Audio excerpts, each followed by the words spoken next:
One. Hey, everybody. Welcome once again to the Mr. Extrodin Talks podcast. It's me again.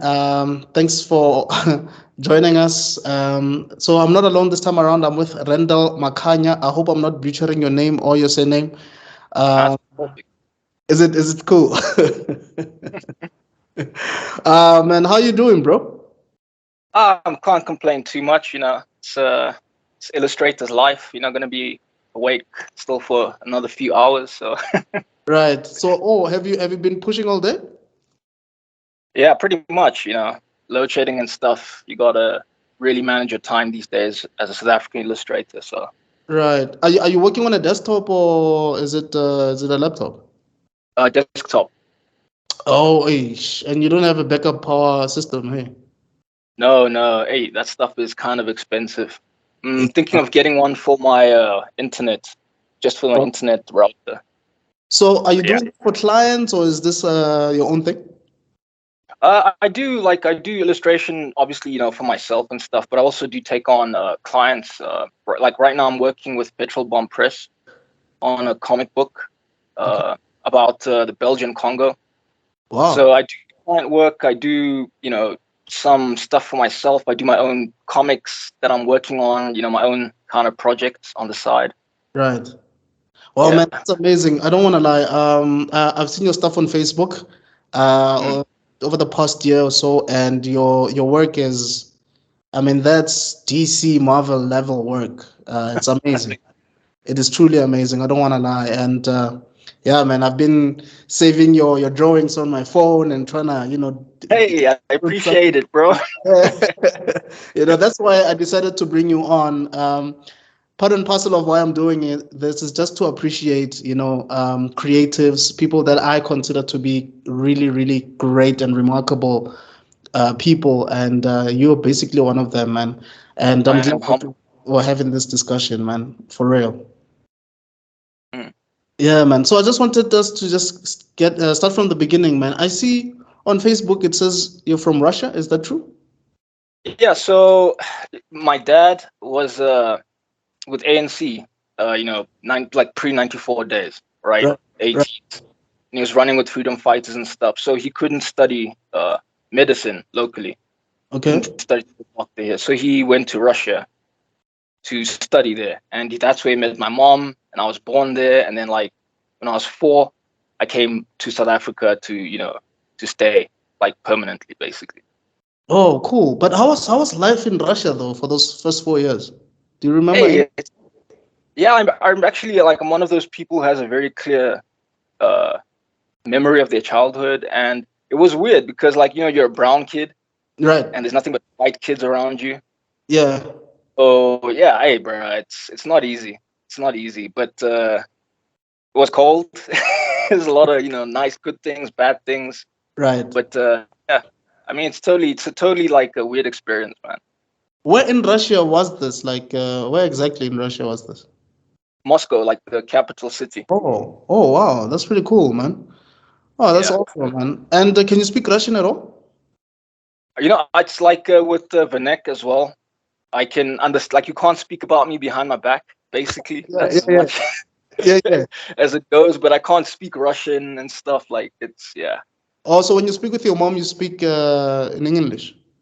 Yeah, in English, because Oh, she's trying to learn English. She lives here now, so she mm, has English and yeah. And this place is hot. I don't know if she's coping, man. she's coping. She's coping just fine. Okay. And wow, man, that must have been an interesting household, man. As a mixed child, like Yeah, different cultures and stuff. yeah, it was definitely something. And I mean, like then I moved here, and I'm still like, I'm half and half. So again, I'm not exactly, fitting in with everyone Sure. type thing. Yeah, so it was always that kind of thing in my life. Jeez, man. And when you have that kind of experience, what happens is you kind of like become a recluse and Right. you start to discover things like all kinds of hobbies and stuff that you just use Mm, to keep your mind positive. and stuff. So what were these things that you would these hobbies that you would have? Mainly, it was from a very young age. I would just like get into my zone and just start drawing, man, and reading like comic books, like just books. I started reading from a very young age, so Mm. that kind of stuff, really helped to push me into this career path that I'm in now. That's pretty cool, man. Anything specific that really inspired you to consider drawing? Uh, you know, I, I've been drawing for so long that I can't really pinpoint a Mm. thing. It's like it's always been me. Yeah. It's more of like what pinpointed me to become, what directed me to become more serious about illustration rather than doing advertising. Mm-hmm. I would say, I don't know, just agency life, man. Like sometimes, like you're lucky in your career and you go through agencies, advertising agencies where you meet good people. And I Mm. just didn't have one of those careers, man. So I was like, I don't want to do advertising. Right. And so I just changed gear to illustration about like, I would say 3 years ago. 2 years ago, I full time went, I'm not doing advertising, I'm not doing animation, I'm just doing 2D illustration. I want to do what I want to do in my life. Even if I'm not going to make tons of money Right. or whatever, I need to have a peace of mind that I'm doing what I want to do. Yeah, but that must You have know, been a big risk, eh? That must have been a serious risk. it is, it is. I was making decent money. Some point, I even had my own company, advertising company. I was making decent money, but you Really? really have to like assess the kind of energies you bring into your life and the type of Mm-hmm. people. And in the Mm. advertising space, I don't know. I was not meeting good people.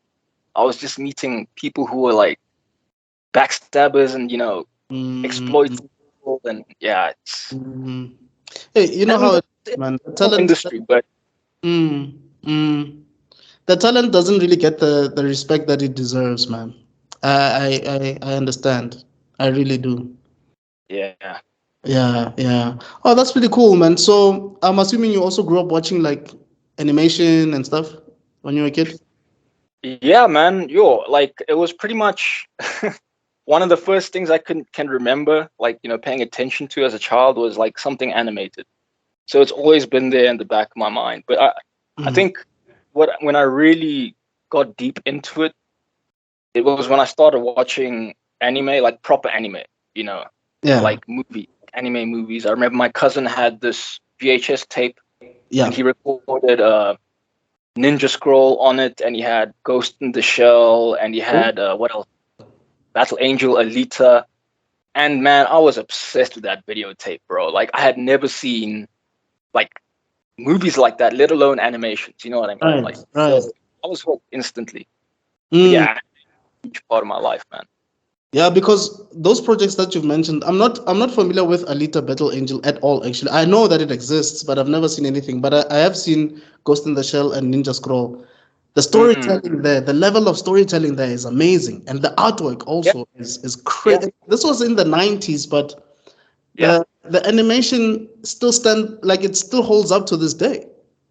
yeah. And you could even say that in some respects, there's some higher standards because they had no choice back then but to Right. have higher standards for certain graphic elements, in Mm, their movie.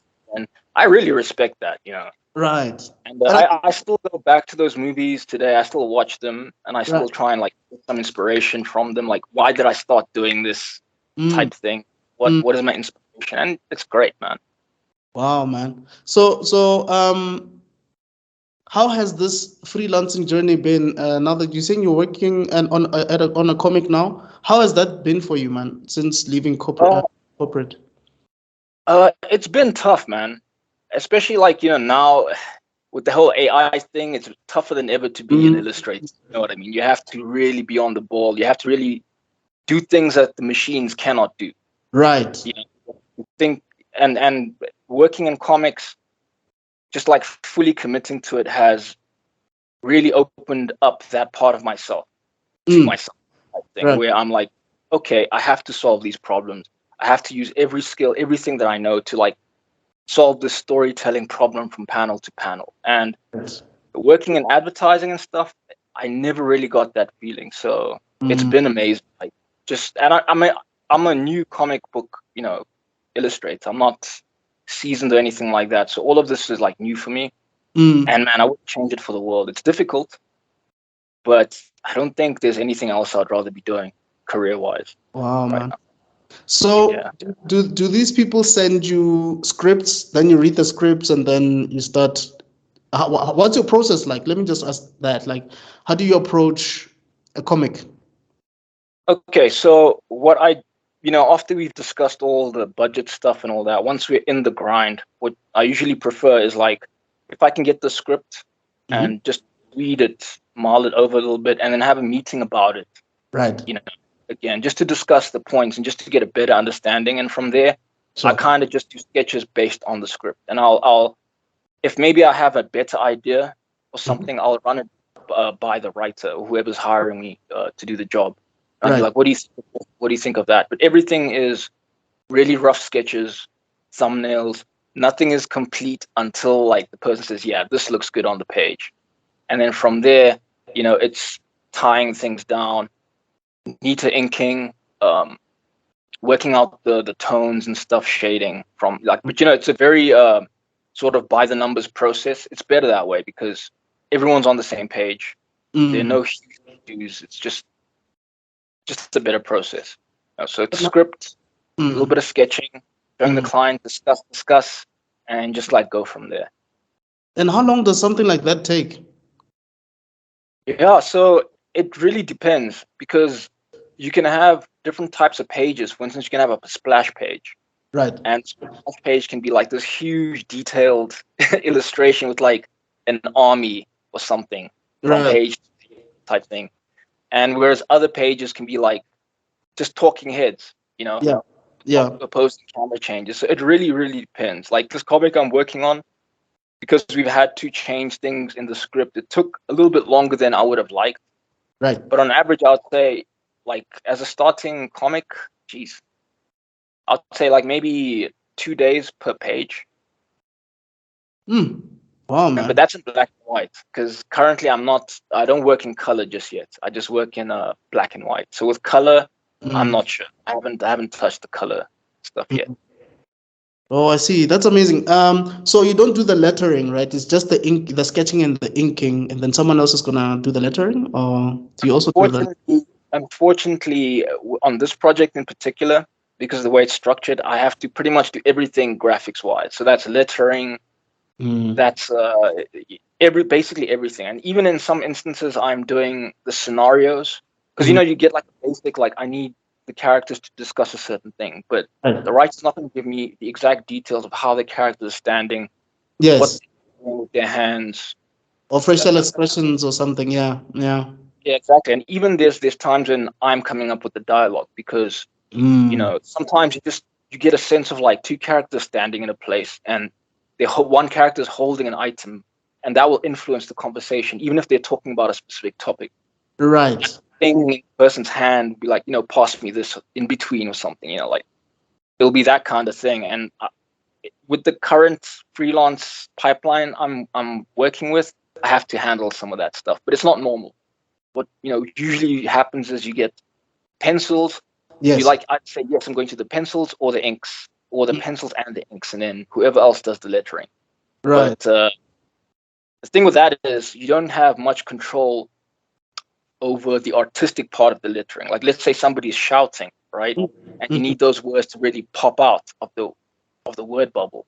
You Mm. really need a good letterer who's in tune with your comic project to be able Right. to say, oh yeah, I'm adding this extra pop on the word bubble, and it'll look exactly like the drawing. It won't like look weird, It won't So place. Mm. it's me doing everything. It's a lot, but at the same time, I have control over that aspect. Right. Right. Because you're the one that's maintaining the quality of Yeah, everything you're doing. yeah. Mm. But Mm. it's atypical. It's not a typical way of working. It's just sometimes you just got to do what you got to do. 100%, man. 100%. And then are there any other artists or comic book artists that you look up to? Oh man, there are plenty. I would say Kentaro Miura. Oh, Berserk. May his soul rest in Yeah, peace. Yeah, yeah. yeah, definitely, man. Like I think I can really put him above many others because of like how long his Berserk has been running. I mean, that thing was since the 80s, basically. It's like a Oh, 30-year-old oh, wow. series. I thought it was the Starts in the 80s. 90s. Was it the No, 80s? no, no, 80s, pretty much. I think 1989, something like that. Since he was a Stopped. teenager or something, right? No, he was probably like in his 20s, mid 20s, something like that. Oh, okay. Yeah, but I mean, like, so I really respect that, and he kept his story. It's like when you open the pages of a book like Berserk, you expect it to be one thing. You expect it to be just the story about some edgy, tough swordsman guy who just goes and kills monsters. But he managed to pack so much humanity into something that could be just mindless, vicious, combat. And Right. I admire that. Like, and also his attention to detail, his unwillingness to compromise.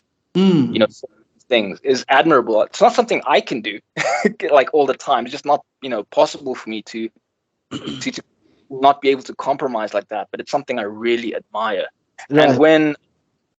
when it came time for him to switch to digital, when everyone was switching to digital, Mm. and, that was like, because before they would use inks, they would use paper, all that stuff. But then there was a period where things switched to digital. He was not on the sidelines. He switched, and he was very like open to everything, and he still kept his quality.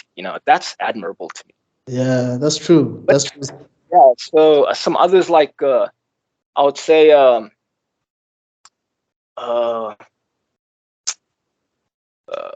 One Punch Murata, One Yusuke, Punch. Yusuke Murata. Yeah, man, like, dude, those drawings, man, Yeah. such Yeah. a simple concept, but just to like the way he polishes like his pages, just Right. absolutely incredible, bro. Mm. And yeah, man, there's actually like a lot of local.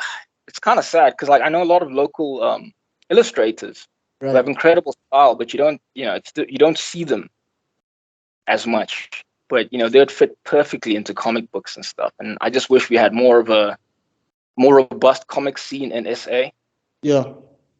So like a lot of these other talents had a chance to shine and to swim. But yeah, it is what it is. Why do you think that is though? Why do you think the comic book industry is not popping off as it should be this side? Because we have a lot of talented artists, like you said, and Oh writers. no, definitely do. We definitely do. But the thing is, like, I think it's like in SA, like we do things like if it works, it works. Don't change. That's kind of how we operate in SA for a long time. So it Right. comes down to the subject matter of the comic books, the stories we want to tell. Sometimes it's just, a publisher will look at it and be like, this is not profitable. I don't see how this can work. Mm. So what Mm. happens is a lot of these creators are pushed into the indie scene, self-publishing and all that stuff. And Yeah. it's really lonely. And I really wish like a lot of these creators, like we had, more of an avenue. Mm. But currently, like with the way publishing is in SA, at least from my research, it's not really geared towards comic books. You get comic books, good ones and stuff, but they also sort of have to fall into a certain line. Mass, like you have to be able to say that this will appeal to a lot of people. Mm. To Mm. be Mm. to have something that's a little risky, I don't think the South African market is ready for stuff like that. And I mean, on Facebook, I scroll like my friends. I've got friends, incredible illustrators, and I scroll past their work. I'm like, this as a comic would be insane. Like Right. this people would want to open this, and it would be a South African product. But yeah, it's a really long, lonely road. Yeah, no, it's actually sad, but at least now we have things like Comic Con Africa. I don't know if you have been to any of those Comic Cons over the years. Yeah, that was it's been a long time since I've been out and about and networking. But yeah, back then I did go to Comic Con a couple of times, Comic Con Africa. Mm. And actually, I might actually go to this next one that's coming up. Uh, that'll And that'll be great, man. It'll be great to see you face to face, yeah, because I'm hoping I can make it out there. because at least a lot of like-minded individuals are there. It's not as lonely as it is when you're not attending these things, I guess. Oh yeah, definitely, definitely. What are your thoughts about the comic book superhero industry as at the moment, man? From the big two, like DC and Marvel. In Uh, general, but yeah, we can touch on DC and Marvel first. So for DC and Marvel, thing is they've got like such a good legacy, but Right. what happened is, it's like kind of that thing of like why I prefer manga Mm. to though it's not necessarily the quality thing to why Mm. I prefer manga over Western comics, but it's because in manga when you tell a story, it ends. You don't Right. have it's very like let's say something like Naruto and Boruto. That's Right. not the norm, Right. of like, oh yeah, we need more ninja adventures, so Boruto carries on a similar legacy to Naruto, and he just, that's not usually done in a Right. lot of manga. It's either Right. story stop with one hero, like let's say One Piece, how many, like thousand something episodes, but it's a coherent story you can follow Yeah. from start. Yeah. Western comics, it's not like that. It's you have to know, okay, I want to read Spider-Man. Okay, which Spider-Man do I pick up? You know Yeah. what I mean? Like a certain Yeah. kind of Spider. Okay, but like this writer writes Spider-Man like this, but Right. currently they're no longer canonical. So it's like what you end up just like kind of giving up. Mm. It's not the quality, it's not that the art is bad or this necessarily the storytelling is bad. It's just that it's very difficult to jump into that part of it. And they kind of did it to themselves. If you Right. want to keep these things constantly making money, you're gonna have to constantly revive them and reboot them and reboot Right. them over and over again. And man, that just has limited appeal for some people Mm. like me. And Mm. again, not a quality thing. It's Right. just fusion, saturation. That's pretty much it. Mm. Mm. And do you feel like the quality of the films though is declining? Not the comics, but the films? The films definitely. I mean, let's be honest. Disney kind of started smelling their own farts a little bit too much, and they started. I mean, like thinking about it, they could have released X-Men during the highlights. Yeah. All that stuff people wanted, but they were like, "Oh no, we've got a Yeah. whole bunch of other stuff we need to do first," and Right. that didn't Right. work out well. And honestly, it's in a decline. They call it superhero fatigue. I Right. think it's real. Some people say it's not real. I beg to differ.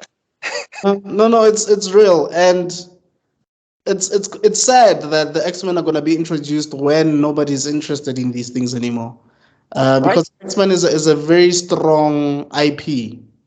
Right? Yeah, yeah, as well as X-Men and Fantastic Four. Jeez, Yeah. those are strong IP. Fantastic.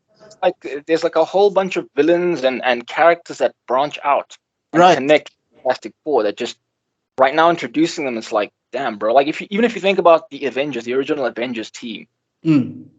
you can't really do that thing of like where in comics where the Avengers team up again somewhere later down the line. Because why? These people have their own careers now. Like everyone's like doing their own thing, Right. filming their own. It's impossible to have a product that has coherency when you have that kind of like pipeline, for Mm. lack of a bit. Like Mm. people get there, they do their movies, they make their appearances, and then like 10 years later, the people have aged out of the industry. Some people, have Mm. got cancelled or whatever. Yeah, yeah. I mean, look at Robert Downey. Robert Downey. I don't know if you've seen Oppenheimer. You can tell this guy is old now. That wasn't make. This guy is old. Exactly, exactly. And like when you think about like the decline in comic book movies, I think they didn't take the opportunities that they needed to. And now everyone's like moving on with stuff. Like if you look at like again, you're mentioning Oppenheimer and like even Barbie, those Mm. are original scripts. Sure, Right. Barbie's based on Mattel toys, but it's still an original script. Right. And one is marketed to women, the other one is marketed to men in a way. Right. It's not sort of like, oh yeah, we're marketing to everyone sort of thing that Mm. Disney likes. Like, oh yeah, this is fun for everyone, the whole family. It's like it seems like people now want to watch movies that are marketed to them Right. specifically. I That, guess that's that's. what I'm Mm. sensing. I guess that's why Barbenheimer is such a big thing right now. Yeah, yeah. I mean that kind of dude, like studios will pay billions for that kind of like marketing, and that happened organically. It wasn't something that was, as a matter of fact, I think it was Paramount. What happened was Paramount tried to screw over Nolan because Nolan and Mhm. Paramount had a falling out. So what they tried to do is they tried to release Barbie and screw over Oppenheimer. But what happened is it actually made Oppenheimer just as successful because it was impossible to market Barbie without marketing Oppenheimer. Right. You can't, Right. you can't, you can't artificially come up with that kind of stuff. You know what I mean? They're No, gonna try. sorry. Oh, they're gonna try though. They're gonna try and like Yeah. artificially come up with something like that again. But yeah, man, comic book movies. I don't know if they can make a comeback. I think everyone's just sleeping on the whole comic book thing now. And I've noticed that other movies that are not comic book movies are trying to emulate the MCU. I mean, look at the Fast and Furious franchise. It's been Yeah, milked. I don't know so many times now, yep. and wondering Again, why. on one hand, we can definitely blame the studios, but on the other hand, it's us, the people who go see these films.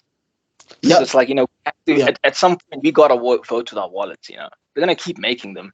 right, right. No, that is so true, man. That is so true. I've noticed that biopics are actually making a big comeback because now it seems like those are the big things. But also, you mentioned that you're doing your own comics. Yeah. How's that going? That's actually quite interesting because when you're doing something for yourself, Mm, the ceiling of quality is the sky. It's infinite.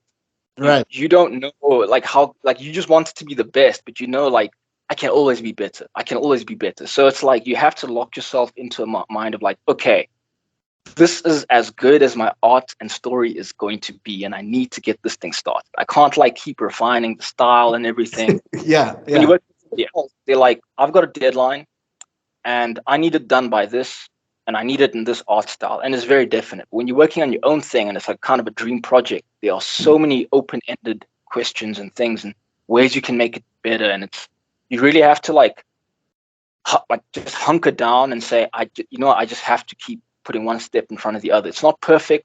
It Mm, might suck, but I just need to get things going. And right. yeah, that's what it's been like. And like I was saying, I've been learning a lot about myself as a storyteller. Like, Mm, what do I find important in a story, in the world, in a right. character?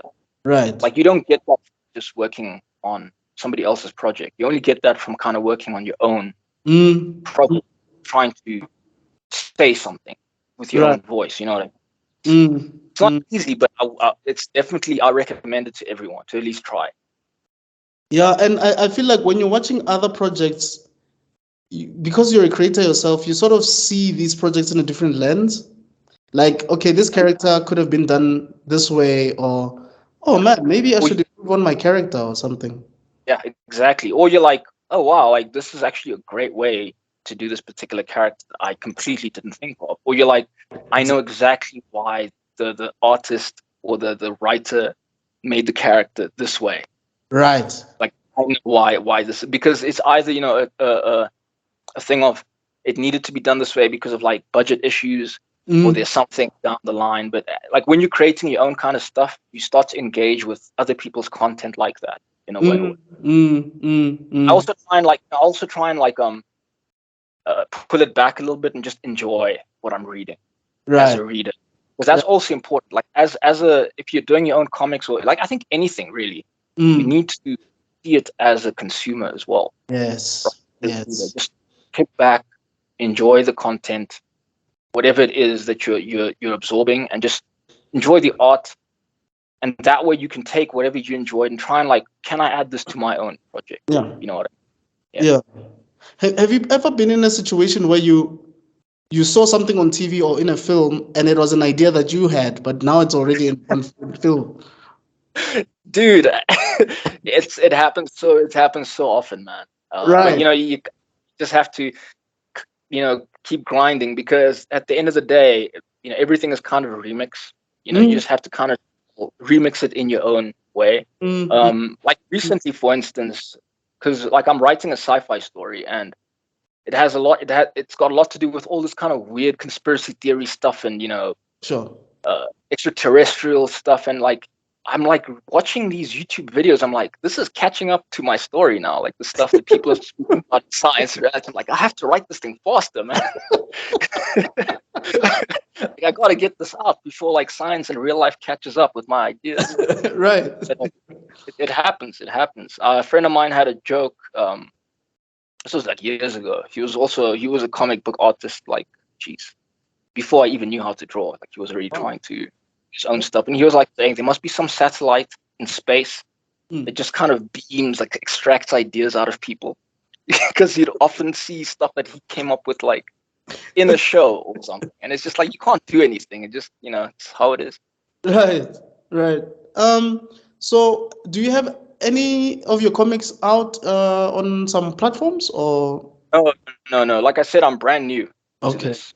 okay. Everything, right? Like the comic I'm working for, that I'm being paid to work for now, is just getting tied together. And all my other stuff, I'm not sure when it'll be ready to start presenting. I've got like character designs, I've got chapters and stuff that I've worked out. But in terms of a product that I can point people to, I Mm. cannot, guarantee anything. But I'm going to be starting a Patreon soon for Oh, whoever's going to be in, and I'm going to probably be spamming that everywhere I can.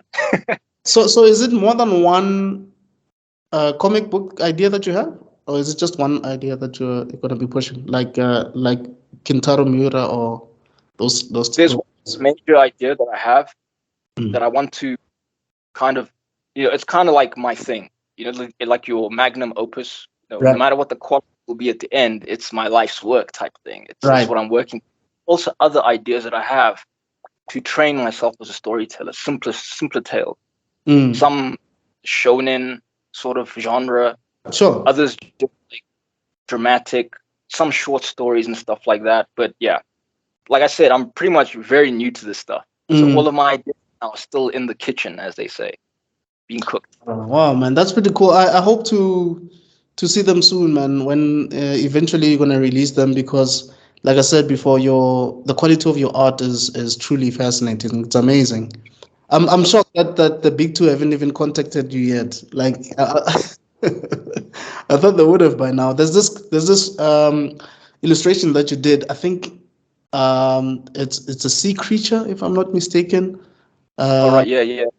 and I think there's someone in the sea as well there. And when I saw that, I was like, my goodness, this quality is amazing. Um, Thanks, man. Appreciate it, brother. wow. Do you use any references at all, or is everything from the head? So it's complicated. So, and I don't like to give this kind of like advice because it's bad Mm. advice. But Okay. how I work is I study a lot through Mm. observation. Like when I'm anywhere in public or anything, I'm looking. I'm like looking at how people walk, how they stand, their Sure. clothes, Sure. faults in their clothes, and then I get home and I'll just sketch a little bit. But I'll get very familiar with that kind of stuff. But when I'm doing my own project, I do not look at reference until I need it. So Mm. I sketch everything out, the poses and everything. Then I get to a point where I'm like, something doesn't add up here. I'll Yeah. whip out, you know what I mean? I Yeah. just find that it works a lot faster because some people get and this used to happen to me, is like you get trapped in, you have all these references and the references are now guiding you. No Mm. longer your idea. Mm. You're only using what you see, like, oh, I need someone to do a kick. You've got Mm. hundreds of kicks, and those are the only kicks you can do. Right. So Right. that's whereas if you're like, I'm just gonna draw a dude doing a kick, and you draw a dude doing kick and say like, it kind of doesn't look right. Then you look at infinite amount of like Mm. images of kicks, start Mm. adjusting, you also Mm. custom kick to make it look a little bit more realistic, and you're not necessarily, you're translating references rather than copying it. You know what I mean? I get you. And sometimes when you do that, your characters can look stiff. Maybe they're not dynamic enough because, I guess you were led too much by the reference that you made it too realistic instead of remembering that this thing is a Yeah, comic. exactly, exactly. There's room, a lot of room for exaggeration to Right, breathe. Your right. style also kind of breathe. And sometimes when you rely too much on reference, and you see, again, this is why I didn't want to say, I don't want to give this advice because it Mm. sounds like I'm saying don't use reference, and that's not what I'm saying. I'm saying study reference. Like, Study. don't just use it as something to Mm. put there on another screen and look at it, and then no, like, what are you looking at? What is a Right. kick? How mechanically, how does the kick work? Know this stuff. Mm. That way, like, you need reference. You kind of like, it's like a nice to have. It's something that bolsters what you already know. Not Right. easy, Mm. but I think getting into the rhythm of that makes you just quicker, like just to get the idea onto the page, and Sure. then using reference now. Okay, this actually is how it looks. So let me adjust my drawing a little bit here and there. But Mm. yeah, kids, always use reference. Whoever's listening, if you're drawing, always have reference somewhere. Study it. I don't want to give bad advice. No, I get you. I get you. No, no, I completely agree with everything you've said. It's Um, also more that way. You because you kind of trying to discover how much do you know, like how much do I know about the reflectivity of water, right, or how it looks when it's going all dynamic and splashing. Like it's a challenge, like a test, like I'm writing a test. And at Mm. the end, I'm like, oh, actually, I don't know that much about the subject. I need to study more. Right, right. And it sounds like these things take a bit of time, even though you have a deadline. But I don't know if you remember this quote from Toy Story 2 when this old man was fixing Woody and he was saying, "Do not rush art." Yeah. I feel like, in as much as yes, we do have deadlines, I feel like people do not appreciate the conceptualization process anymore. No, my man, let me tell you, bro, it's so difficult to sit down with someone and say, we need a dedicated phase to concept to Right, really feel stuff out. Like just where we're not thinking about like, oh, we need to get this. No, no, no. We're just thinking about like how we bringing these characters, this right, world, and that's like really that can be really pedantic stuff depending on your story. It can be like, right. why do these characters wear leather instead of cotton? Yes. Or why are their Like hairstyles like this? exactly, like what does it say about the history of it? And a lot of people don't want to get into that because it takes time, and time is money. Yes. And a lot of client work that you will get as a professional is just deadline based stuff. It's Mm, very rare that you get to work in an open ended sort of scenario. right. So yeah, And you're constant basically people do not appreciate that process. creating life, even though these characters are Yeah, not real, but you're creating life. So you need to know and understand these characters. And I think it's something that actors and directors understand is because actors will tell you, sure, I do get that this guy is a villain, but I need to know more about this guy's backstory, even though it'll never be shown in the movie.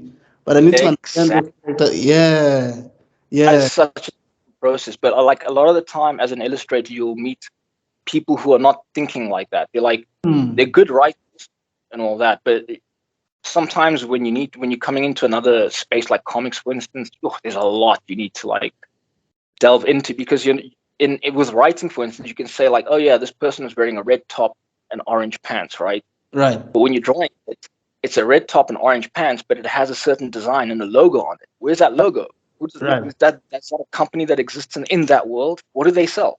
right, right, And right. that itself is a process a lot of people are not comfortable with doing because it can take time. But this stuff ain't cheap, And at the end of the day, you're creating something that will hopefully have your name on it and last Right, years.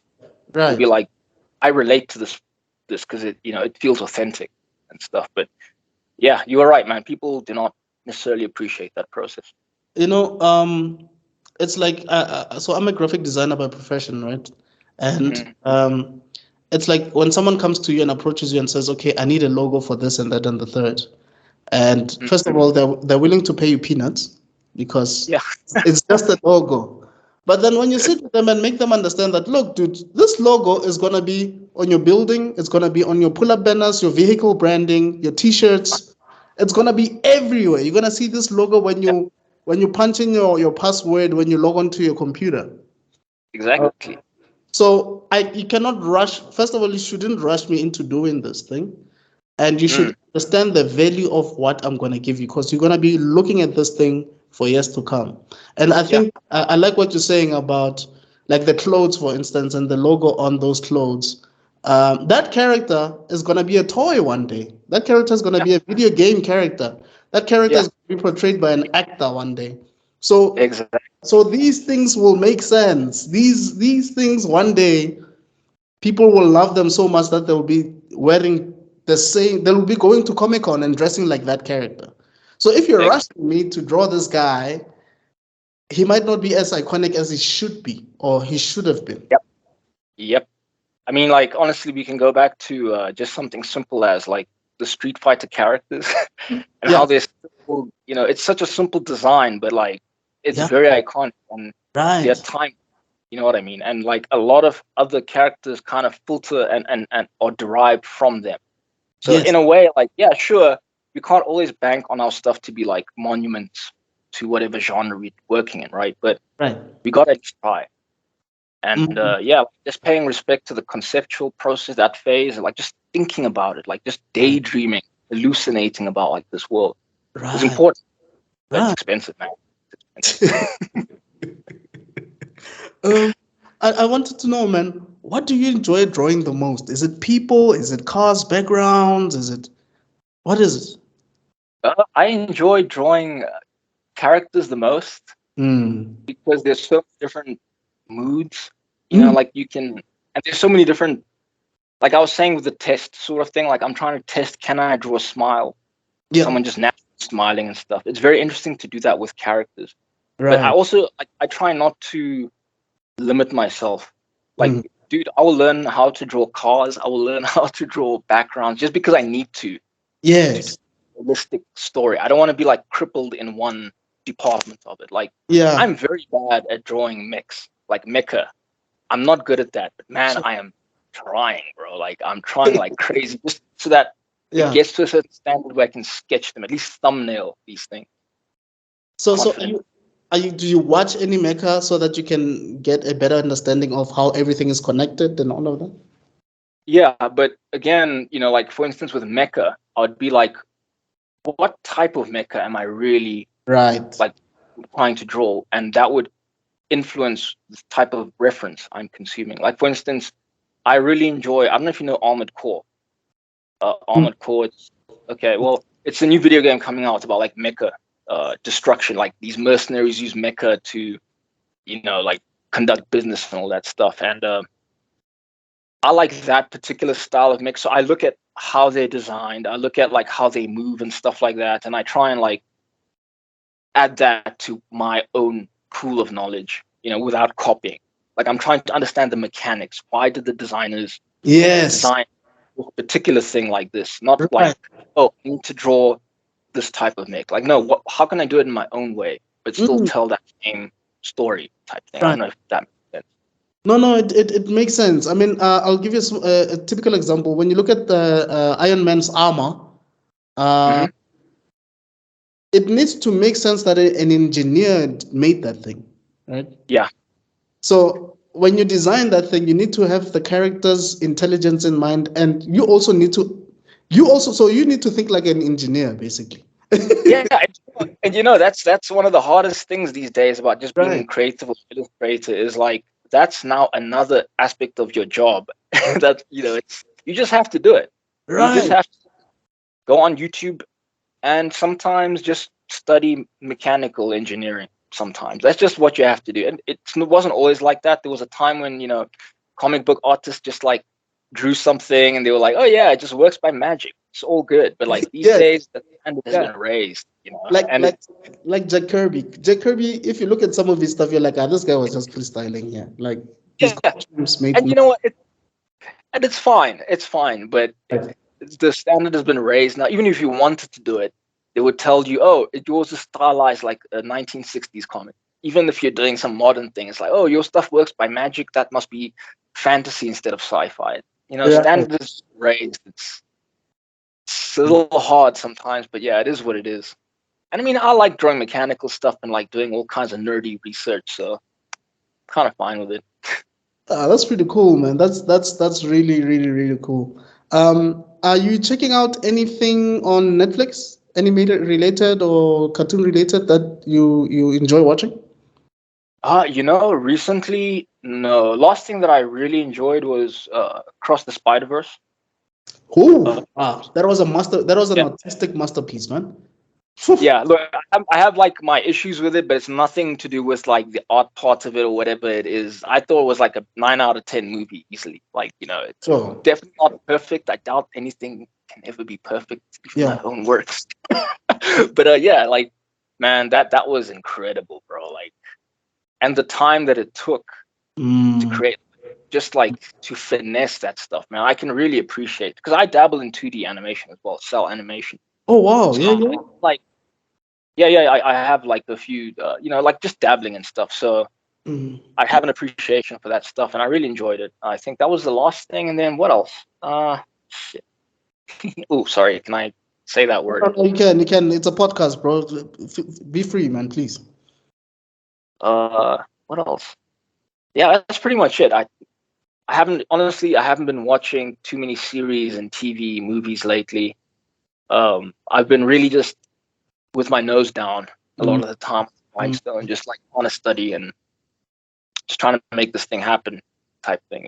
So I'm curious, man. What issue did you have with Into the Across the Spider-Verse? It's like too many Spider-Man, bro. Like I'm so like I'm like I don't want to see Spider-Man design anymore. Yeah. I don't want to see the Parker. I don't want to see Spider-Woman. Just too many Spider-Man, like way everywhere. That's Yeah. like my one. It's like it was oversaturation. Like I think probably my biggest issue. Like I Mm. like Jesus. That was overboard Yeah, for me. if we only had a few like Miguel, Jessica Drew, what was that other one? That other guy? I forgot his name. And maybe Spider Punk and Spider Man India. That would have been fine. But yeah, no, that Yeah, was. but you see, man, that wouldn't have been across the Spider-Verse. That wouldn't have been probably as successful as it was. People loved it because everyone can be Spider-Man. You know what I mean? There Right. was Spider stoners, quote unquote, for Mm, like months after that movie released. So that's like when I criticize movies and critique movies, I always critique it from like this is my perspective. It's not other people's perspective. So even if like I'm like it was an issue with me, I understand that this might have been something that actually people liked. If this mm, was movie was successful, something I didn't like mm. was actually something somebody else loved type thing. So I'm cool with it really. If the big two were to approach you and say, "Look, we would like you to work on our projects," would you do it despite your feelings about how they're approaching their stories with different writers and all of that? Would you consider it? Uh, it sounds arrogant to say something like no, but at this point in time, I'd be like, I think you gotta like, because I'm not in love with capes and tights as a genre of Oh, storytelling anymore. okay. Because I think manga has spoiled me in terms of like how many different stories you can tell. Right. And really, like if I was in the money, I would be doing advertising now. Right. You know Right. what I mean? So like they would approach me and I would say, "Hey, let me take a look at it." But at the end of the day, I think I would think about it and be like, "I have to do tights and capes type Mm, stories mm. for one of the companies I've been most critical about, recently." And it'll come down to like, do I need the money? That's And the right now, I don't know if I question. Yeah, yeah. necessarily do from that aspect. Like if Right. you told Dark Horse approached me, Yeah. yeah, dude, Yeah. Dark Horse, Yeah. yeah. Or image, right? Yeah. I mean, I like that kind of, because they do a lot of different types of stories Mm, mm, that, mm. that are outside of that sort of superhero Yeah. sphere, Yeah. and that's really enjoyable. Like just different kinds of tales. Like I've been reading a lot of old school comics with uh like superhero comics, but with like different approaches to storytelling, and like sometimes it's upsetting. Like when you see the potential that Mm, DC and Marvel have, and mm, some of mm. the stuff that's coming out of their stable is just not the best. You're Yeah. like wondering because the talent is there, Mm, right? mm. Think about world class talent; they're all there. The Right. artists are there, the writers are there, but like the combination is just I don't Just know, man. mm, mm. I would like if they approached me and they said, "Hey, man, do you want to work on something?" I'd be like, looking behind me, like, who are you talking to? You talking to me because, like, damn, dude. Right. I used to read a lot of vertical comics, like your Preacher, Shade, The Changing Man. Oh man, even The Sandman by Neil Gaiman. Yeah, yeah, you Beautiful. stuff like that. I'd be keen to work with, like, just anything as long as it's not like major Mm, big mm, releases. mm. Because at the end of the day, like, you gotta like you have to hire the artists that are going to be in love with your content, and Right. I can't am in love with the characters from the big two right now, Mm. because of them I don't even recognize. Like I'm like over 30 years old now. You know what I mean? Sure. So the characters I grew up with done changed quite a bit. So in Mm. a way, it's like it's difficult for me to like say I can relate to anything that's going on in that stable anymore. But I've seen some incredible artwork. Like I have friends on Facebook who draw for DC and Marvel, and Oh the wow. art is insane. And the art is like, it's the talent. Like I was saying, the talent is there. It's just I think where the people at the top are combining the talent Mm. is something is breaking down up there. So So I don't know. they're mismatching people instead of actually finding people that actually can work well together. I think so. That's like my only theory, really, Mm. because just like I don't know, man. When you look at fan groups and the way things are going now, they don't like the hype just doesn't seem there as much anymore. It's dwindling. Mm. Mm. It seems like it's dwindling, but again, that's one of those things where you have a perception of something because in a way now you're an outsider looking in and Right. you're getting like, oh, doesn't look like these people are hype anymore. Meanwhile, on the other corner, there's like some other releases I'm not aware of, something boiling. Mm. Yeah. And if if if a film company approached you and said they want you to be a concept artist for their films, maybe a sci-fi film, would you be willing to take that on? Oh man, yeah. But you know what? Before that, I would dedicate myself to studying a lot, a Mm. lot. Because I don't know, like, have you seen the concept art for Avatar 2, second Avatar that came out? It was No, concept art that was released. It's insane. Like, really. the levels that people have to get to do Mm. concept art for that. The If detail. someone, yeah, like not just the detail, but the knowledge of like how an animal form fits mechanically and how Mm. structures work within it. Right. Yeah, And that's if I was approached, I would be like, yeah, I'd sure, but like, let me study the hell up. I right. don't want to Right. be arrogant. I don't know shit, man. I don't know jack. I'm like a little baby when it comes to this stuff, so I gotta study. No, I get you. I was watching a conversation between Christopher Nolan and George Lucas. So Christopher Nolan was basically asking George Lucas how he came with everything Star Wars related, and George was saying, "Look, he had a team of guys who I think at a point it's like these people started understanding how to design stormtrooper gear and stuff like that better than he even thought how Mm, these people would look like, you know. So mm, I guess you start having people who understand the law even better than the direct. yeah, So I do yeah, understand where you're coming from, where you're saying you want to study. It's like you want to go in so much detail that by the time this movie comes out, uh, people who analyze film, because there's people who's gonna do video essays on YouTube.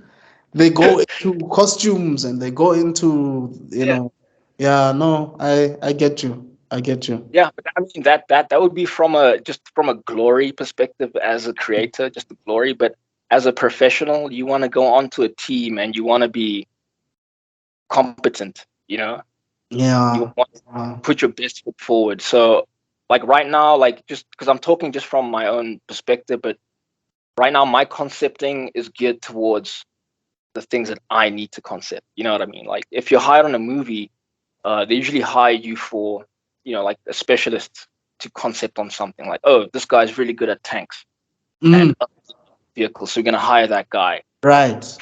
tanks and other stuff. So if they hired me, it'd probably be like something like characters. Yes. I would have to study, okay, what movie is it? Sci-fi. Okay, what kind of sci-fi we going for? Okay, it's kind of like Dune vibes meets District 9. Okay, that's crazy. Let me study this culture and oh man, it's like there's so much. It's so much. Like Creatures and monsters and aliens and yeah. yeah, like knowledge and stuff. It's big. Like if a company comes to you and they say, do you want to work on something big? It's huge. It's a big thing. It's not like, you can just jump on it as Yeah. well. Yeah. Really think Mm. what table. And it might take even years for you to even work on that thing, eh? Because I think George Lucas said that it took 3 years to get Star Wars made. Yeah, and like as a concept artist, what happens a lot of the time, every like anybody who's a concept artist and has been working will tell you that there's tons of concepts I can't even post to Facebook because there's NDAs that you sign. Right. Years Right. and years and years worth of your life. Like you said, 3 years, for instance. Yes.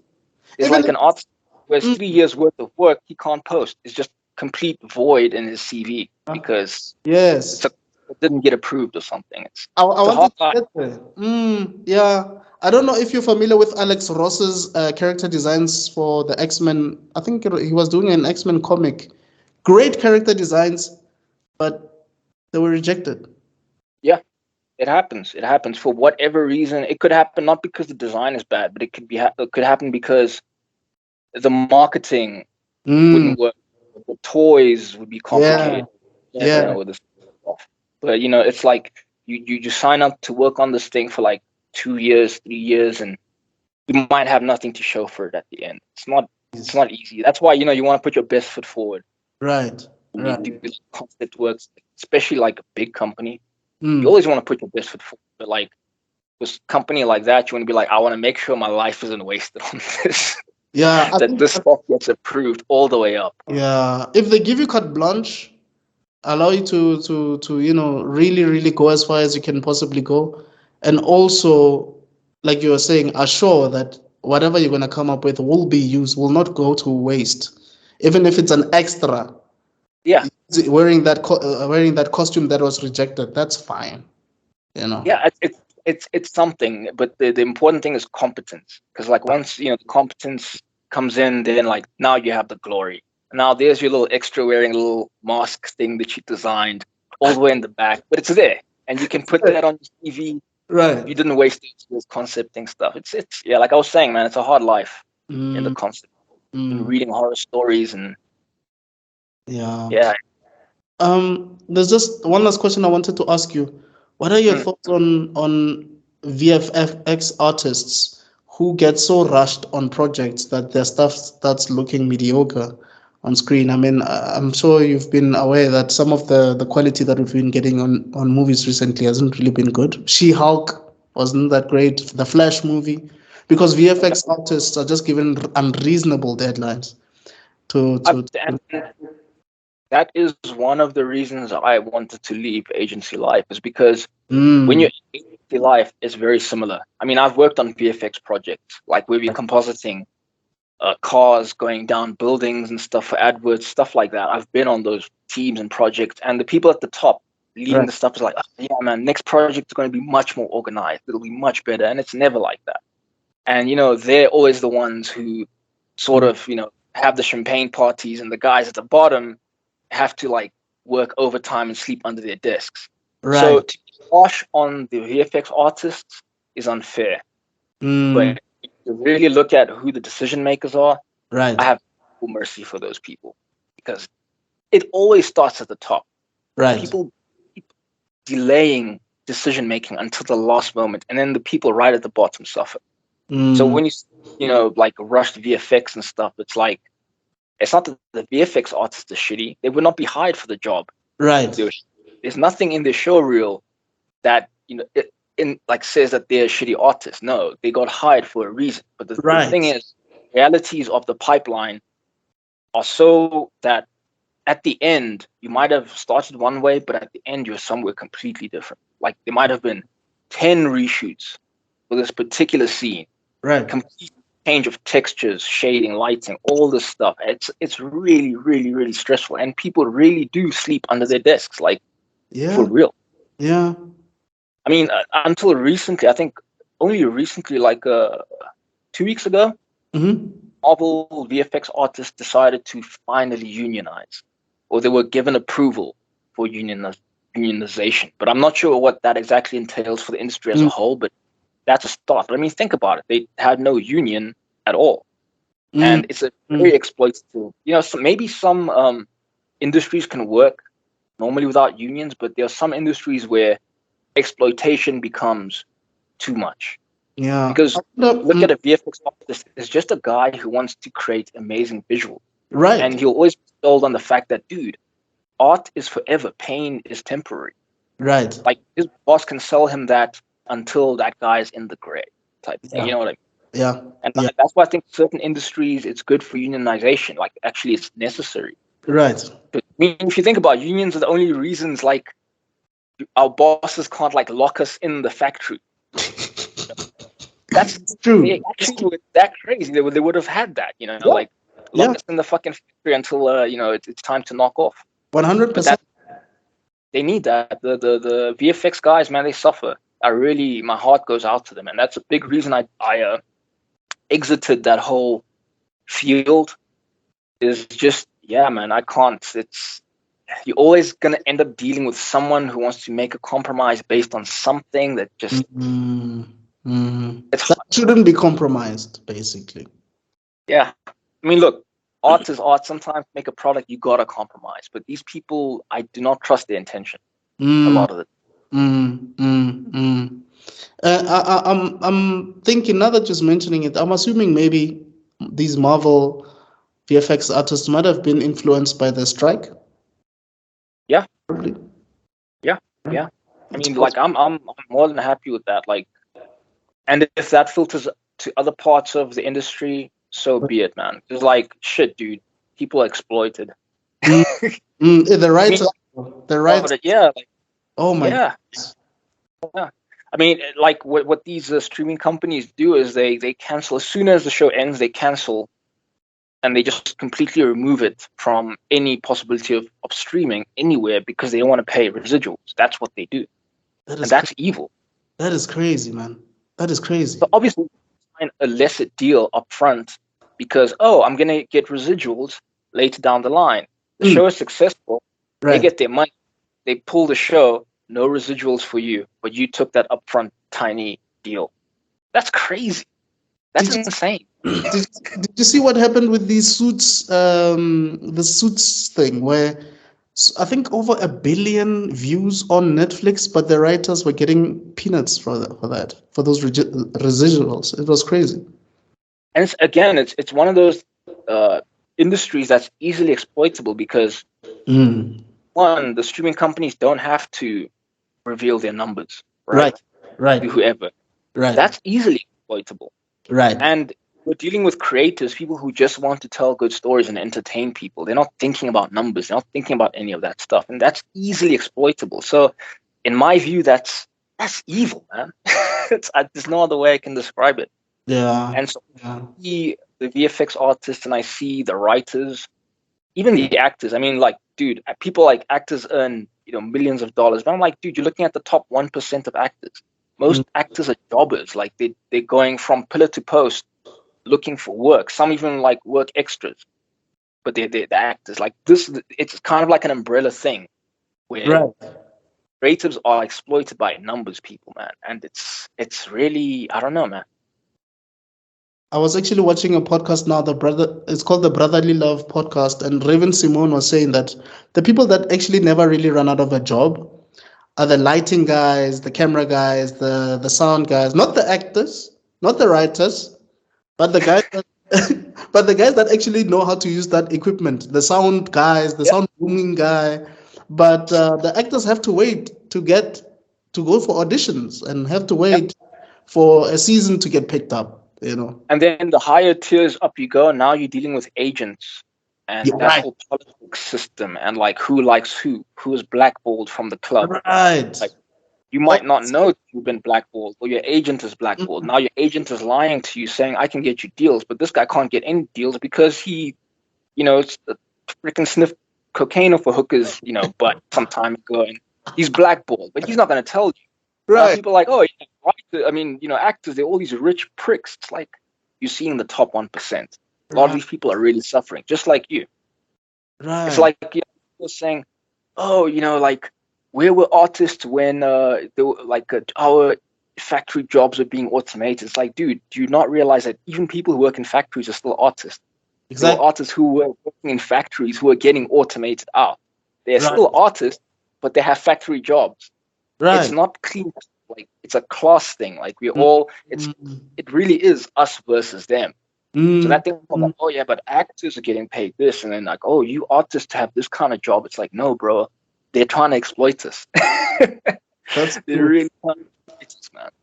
I was listening to a podcast this morning, and someone said something very interesting. He said, sometimes they'll say these guys at the top will say something like, "We need a Brie Larson lookalike."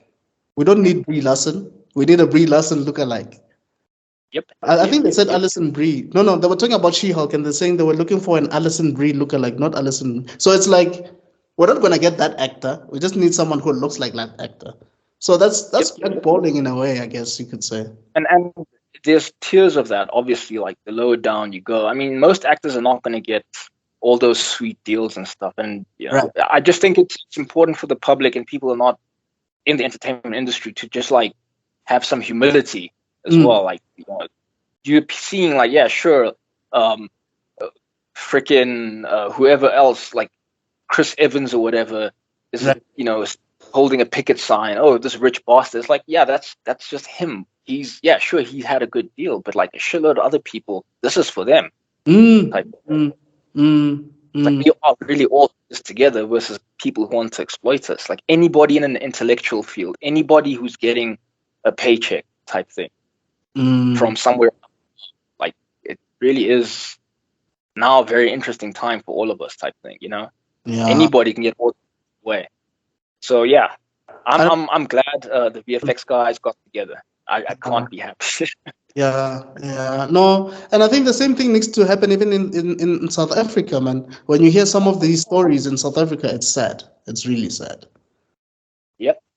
Yeah. I mean, I can't really think about like unionization in SA in a lot of different fields, but man, it would be nice. Like I know artists, like just illustrators in general, there's real global guild for that kind of stuff. So illustration is again one of those fields that's easily exploitable. Yeah. I agree with you completely. And I don't know, some of these clients, they act like they don't really know what you really do. They either they don't get it or they're pretending like they don't get it. Yeah, man, got to be careful because a lot of people are numbers people first and foremost.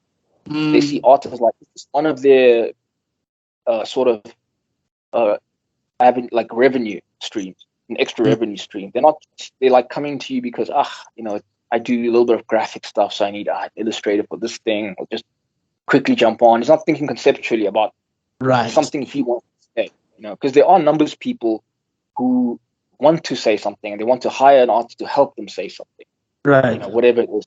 Other numbers people who are like, whatever, it's just another revenue stream for me. I'm also into shoe exporting and this, and they're not really into it. As any kind of creative, I think it's important to really be careful of that kind of stuff. Because, like, yeah, we do need money to survive. But, like, I mean, I got caught in a loop where I kept on taking on jobs just to survive. Like, okay, fuck. Once this is done, I'll get credit. It's like it's never going to happen unless you really want to get that loop, like doing something yourself, doing what you want to do, and the numbers, and they will put their hooks in you with money that's just enough to keep you there, but not enough to like have your dreams come true type thing, Right. And you have to be careful. You really have to be careful of that. And it's not to approach everyone, everyone's a bad guy. It's not the case. There are really good people out there. They just don't have the skills that you have as a creative, and they're trying to contact. But it's not easy to tell who's who out here, man. That's true. Man, look, thank you so much, man, for your time. It's been an hour. Can you believe it that we've been talking? Oh, really? Yeah. It's 10:20, man. Thanks for having me on, bro. It was really nice. I just have one last question for you, bro. Go ahead, man. If, let's say, someone is checking out your Facebook page, or and your drawings, and they want to follow your footsteps, what would you say to that person? That's checking out. If my footsteps in particular, lots of sacrifice. Okay. Like for me, an artist is somebody who, it's not necessarily that you just draw, but it's that you would have sacrificed something to draw that. So that means you sacrifice not going out that day. Right. easy. But that's how it is. It's a relationship. It's sacrifices you make, and you can't have it all. You have Right. to choose. And Right. to get a certain thing, you have to trade pieces of yourself. Right. You might get back later on, but that's up to you. You have to make that deal with yourself. I'm trading these parts of myself now, and I'm going to commit to study, so that when I am at a level where I can ease off the gear, I can start now repaying myself. I can start being good to myself again. But it's Right. sacrifice, it's commitment. You can't do it half-assed. Otherwise, I mean, you can, you don't want to be a professional, or you don't want to make money from this, or just, impress anyone. You just want to do it for yourself. That's perfectly fine. But a lot of art it's a two-man street. As you're an artist drawing, you're also an audience. Right. Right. You gotta commit, essentially. Wow. Yeah, all I gotta say. Wow, Anyway, that's shameless plug. Follow my Facebook page, Randall MAK Art, Randall Mac Art. Yeah, that's pretty much it. No, don't worry. I'll definitely put your links in the description on when I Yeah, upload this on YouTube. I'll send you my official art page, and you can just send Okay. the link to that. Yeah, man. No problem. But thank you so much, bro. Thank you for your time. I'm sure you are pushing this comic already. But man, I don't want to lie. I appreciate your work. I appreciate your knowledge and your wisdom and your advice. And I just hope that whoever's going to be watching this will take these nuggets of wisdom, and so that they'll be more careful should they want to venture into this thing, man. You're a great artist. You're a remarkable man. And yeah, man, I hope maybe we'll get you on in the future again, man. That would be great. I hope to be back. Yeah, thanks for having me. I really enjoyed this session. Sure thing, bro. All right, man. Thank you so much. All right, everybody. This is Randall Makhanya, and this is Mr. Extraordin. Thank you so much for watching. I'll definitely see you on the next one. All right. Cheers. Bye.